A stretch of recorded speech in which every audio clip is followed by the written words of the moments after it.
Di sebuah kuil tua yang terlupakan di Anatolia kuno, para pendeta diam-diam menuliskan puisi di dinding batu, bukan untuk disembah, melainkan untuk diingatkan. Apa yang lembut tidak berarti lemah, apa yang sunyi belum tentu hampa. Mereka percaya, dalam keheningan batin manusia, ada suara tak bernama. Sebuah bisikan halus yang tak terdengar oleh telinga, namun dirasakan kuat di dalam dada. Hari ini, kita menyebutnya suara hati. Namun pertanyaannya tetap menggantung di sepanjang zaman. Jika suara hati begitu penting, mengapa ia justru yang paling sering diabaikan? Kita hidup di dunia yang gaduh, diseret oleh logika, dibanjiri informasi, dan dihempaskan oleh ambisi yang gemuruh. Dalam pusaran itu, suara hati sering terdengar seperti gangguan samar di balik dinding logika. Terlalu pelan, terlalu lembut, terlalu tak masuk akal. Kita lebih cepat percaya pada suara luar daripada mendengar gema dari dalam. Tapi benarkah ia hanya intuisi sesaat, ataukah kita sedang melupakan sesuatu yang lebih purba? Di antara lembar-lembar tua kitab Henokh, dalam bait-bait tersembunyi Upanishad, bahkan dalam bisikan filsuf Yunani seperti Herakleitos, ada petunjuk tentang kekuatan batin yang tidak bisa dijelaskan, hanya bisa dialami. Sebuah pengarah tak kasat mata yang oleh sebagian peradaban dianggap sebagai jalan menuju pengetahuan terdalam.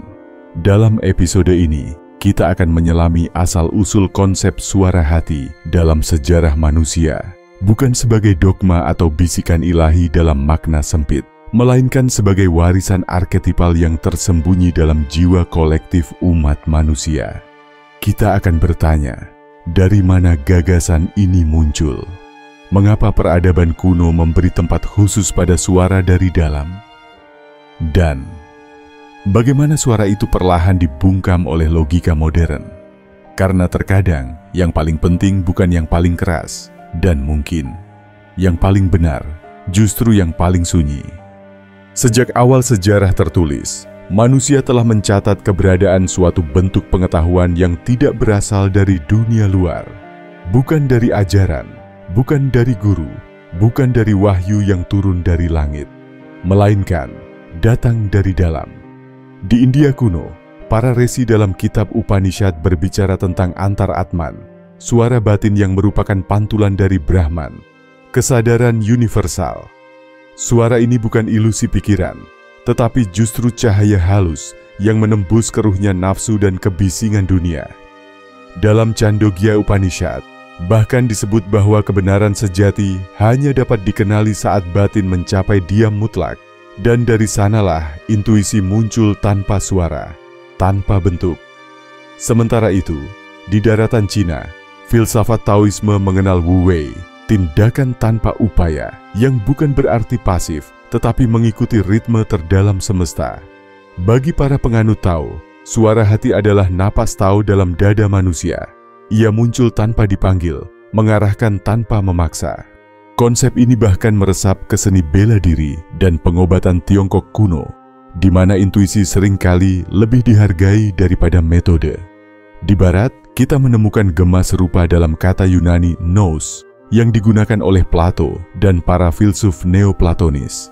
Nous bukan akal seperti dalam pengertian modern, melainkan bentuk kecerdasan batin yang tak dapat dijelaskan dengan logika biasa. Ia adalah pusat dari kontemplasi jiwa. Bahkan dalam Corpus Hermeticum, teks mistik Mesir Yunani yang misterius, disebutkan bahwa untuk melihat yang tak terlihat, seseorang harus menutup mata luar dan membuka yang dalam.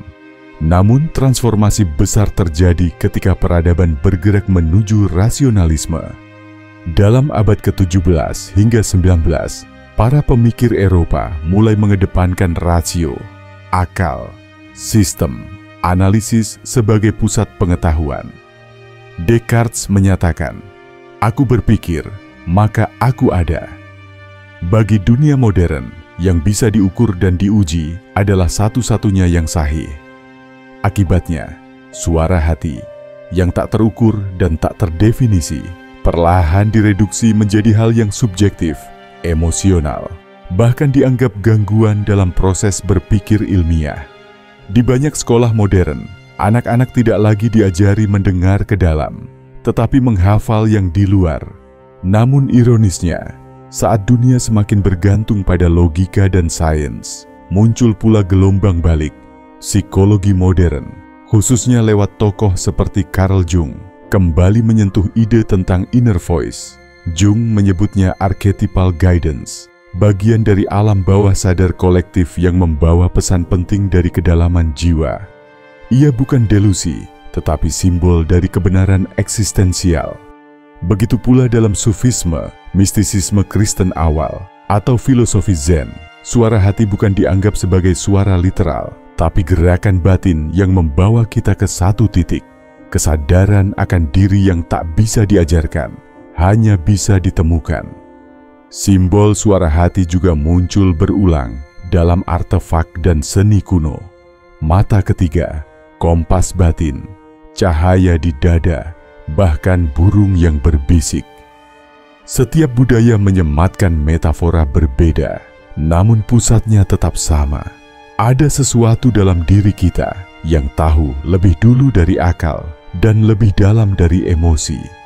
Tapi mengapa suara itu yang dihormati oleh para leluhur, ditulis dalam kitab-kitab tua, dan dimaknai dalam simbol suci, justru menjadi yang paling kita abaikan hari ini?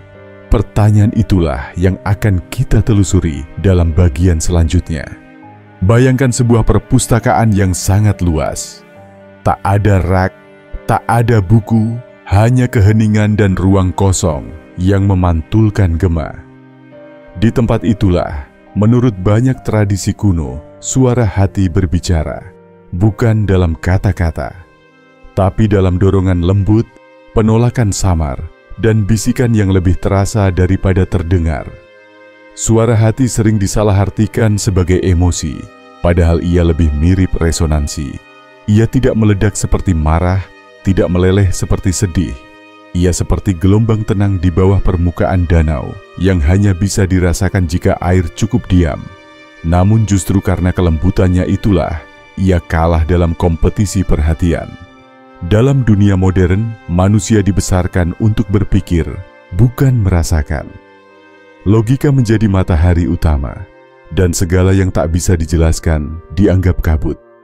Kita dilatih mengerjakan soal matematika, menyusun argumen, menghafal teori, tapi hampir tak pernah diajari bagaimana mengenali gerakan batin yang muncul tanpa sebab. Dan karena tidak ada yang mengajari kita cara mengenali suara hati, kita menganggapnya gangguan, sebuah gangguan dari keputusan masuk akal. Padahal, jika menilik kembali ke masa lampau, suara hati kerap dianggap lebih dari sekadar intuisi. Dalam Bhagavad Gita, Arjuna tidak langsung melawan karena suara batinnya menolak kekerasan. Dalam teks Mesir kuno, penilaian jiwa seseorang setelah mati tidak diukur dari kesetiaan kepada aturan, tapi dari seberapa ringan hatinya dibanding bulu maat, simbol kebenaran. Hati yang berat adalah hati yang penuh beban tak jujur. Namun ironisnya, dunia modern membangun struktur kebalikannya. Kita diajarkan memilih yang benar secara sistem, bukan yang jujur secara batin. Kita diajari mengikuti statistik, bukan insting. Kita menghargai kecepatan mengambil keputusan, bukan kedalaman merenung. Dan begitulah, suara hati dikalahkan oleh efisiensi. Tambahkan pula, gangguan dunia digital, pemberitahuan setiap detik, banjir informasi, tuntutan sosial. Pikiran kita nyaris tak pernah sunyi. Bahkan saat tubuh diam, kepala kita terus sibuk memproses, menganalisis, membandingkan. Dan dalam kebisingan seperti itu, bagaimana mungkin sesuatu yang lembut bisa terdengar? Disinilah letak tragedinya. Kita bukan tidak punya suara hati. Kita hanya tidak tahu bagaimana menenangkan dunia di dalam agar bisa mendengarnya. Dalam psikologi analitik, Carl Jung menjelaskan bahwa manusia modern telah terasing dari diri terdalamnya. Suara hati bagi Jung adalah bagian dari diri yang utuh, self, bukan hanya ego atau persona sosial. Namun untuk mendekatinya, Seseorang harus bersedia menembus lapisan bawah sadar, menghadapi bayangan, dan menembus kabut logika. Sebuah perjalanan yang sunyi dan tidak instan, dan karena itulah jarang dipilih. Namun tetap saja, meskipun diabaikan, suara hati tidak pernah benar-benar hilang. Ia hanya menunggu, seperti bintang yang tetap bersinar meski tertutup awan. Ia menunggu saat ketika seseorang akhirnya duduk diam, menutup mata luar, dan mendengarkan. Dan ketika itu terjadi, banyak yang kaget, karena suara itu ternyata selalu ada. Dalam teks-teks gnostik yang ditemukan di Nag Hammadi, koleksi tulisan kuno yang sempat terkubur selama lebih dari 1000 tahun, terdapat gagasan bahwa pengetahuan sejati gnosis bukan berasal dari luar, tetapi dari dalam. Dalam salah satu fragmen yang puitis, dikatakan, "Jika kamu mengenali apa yang ada di dalam dirimu, itu akan menyelamatkanmu. Tapi jika kamu tidak mengenalinya, maka ia akan menghancurkanmu." Pernyataan ini terdengar ekstrem, namun ia menyentuh inti dari dilema modern kita. Suara hati adalah cerminan dari bagian diri yang paling jujur. Ia tidak memihak, tidak membujuk, tidak bermain kata. Ia hanya ada. Namun justru karena ia tidak bisa dimanipulasi, tidak bisa dibuktikan secara empirik, ia dianggap tidak layak dipercaya. Dalam budaya tradisional, suara ini seringkali diterjemahkan ke dalam simbol. Di Mesir, ia dilambangkan dengan burung ba, aspek jiwa yang dapat meninggalkan tubuh untuk mencari kebenaran. Dalam Sufisme, suara hati diibaratkan sebagai angin lembut dari taman rahasia yang hanya datang pada saat-saat hening paling dalam. Di Tibet, disebut sebagai kata tak terucap, berasal dari ruang batin yang kosong namun penuh potensi. Tapi di dunia modern, simbol-simbol ini tak lagi punya tempat. Kita mengganti makna dengan fungsi, mengganti keheningan dengan kecepatan, mengganti kedalaman dengan efisiensi. Bahkan dalam pendidikan dan kerja, kita dihargai karena tahu jawabannya, bukan karena tahu kapan harus diam. Dalam teori psikologi eksistensial, suara hati bisa diasosiasikan dengan diri autentik, aspek terdalam manusia yang tidak tunduk pada tekanan sosial. Namun untuk mendengarnya, seseorang harus keluar dari zona nyaman sosialnya. Dan disitulah konflik muncul. Mendengarkan suara hati sering berarti melawan arus. Ketika semua orang mengejar uang, suara hati mungkin hanya ingin ketenangan. Ketika semua orang berbicara, suara hati mungkin menyuruh kita diam. Ketika semua berkata cepat, suara hati mungkin berkata tunggu. Dan karena itu, kita memilih mengabaikannya. Bukan karena kita tak merasakannya, tapi karena kita takut terhadap kemana ia akan membawa kita. Dalam literatur Zen, ada satu kisah menarik. Seorang murid bertanya kepada gurunya, "Bagaimana aku tahu mana suara pikiranku dan mana suara hatiku?"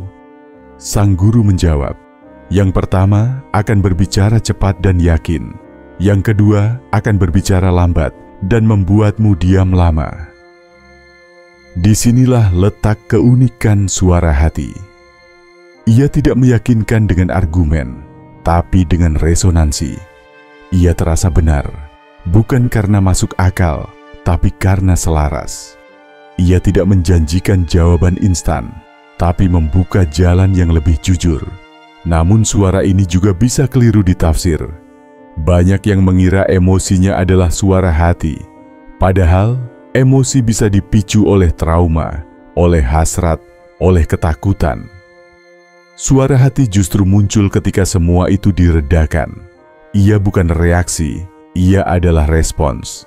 Dan terkadang, ia tak memberi jawaban sama sekali. Ia hanya memberi arah.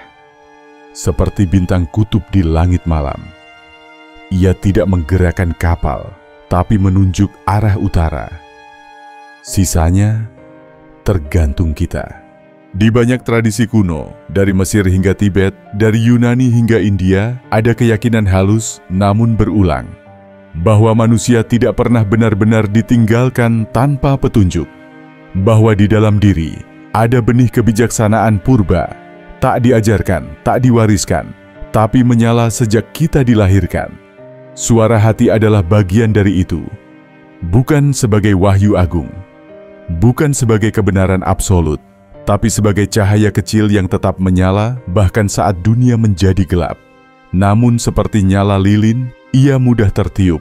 Terlalu banyak kebisingan, ia menghilang.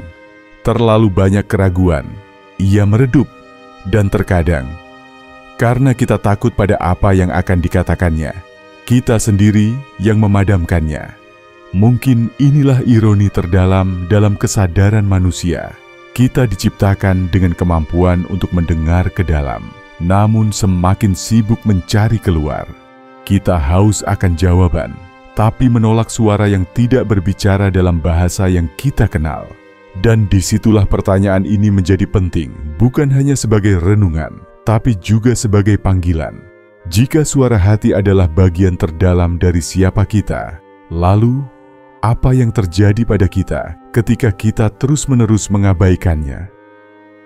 Mungkin saatnya kita diam sejenak, bukan untuk mencari solusi instan, tapi untuk menyadari bahwa tidak semua hal bisa dijawab oleh logika atau statistik. Ada bagian dari hidup dan dari diri kita yang hanya bisa dijangkau melalui keheningan, melalui keberanian untuk mendengar sesuatu yang tak bisa dijelaskan, hanya bisa dirasakan. Dan mungkin, jika kita cukup berani untuk menunggu dalam diam, suara itu akan berbicara kembali.